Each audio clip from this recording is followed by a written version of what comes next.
So responsive and spontaneous desire, the difference between that. And so Rosemary Basson talks about that.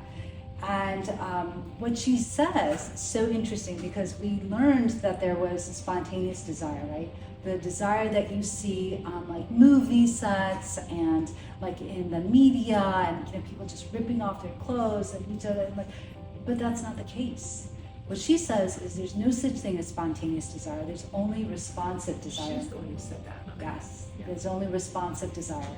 And what that means is that even when you go out with somebody, right, the first time you go out with somebody, you're still planning out like what's gonna happen, what the night is gonna look like, where you're gonna go to eat, what you're gonna wear, how the night is gonna end up, right?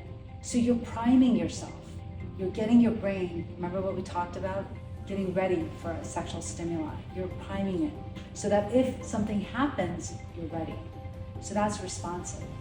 And that's typically what we see in long-term relationships. So that's why people are like, oh man, this sucks because I have to do like a date night, or I actually have to plan this. But really, you were always planning.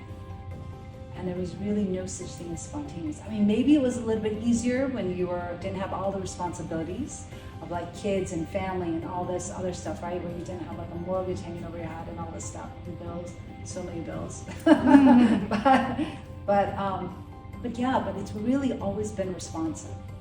And so that's what's so great. And so it's never too late, is what the point is that, we think like spontaneous, oh, that's when we were younger.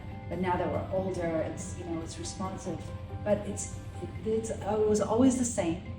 And you can always, as long as you make an effort, it can still happen.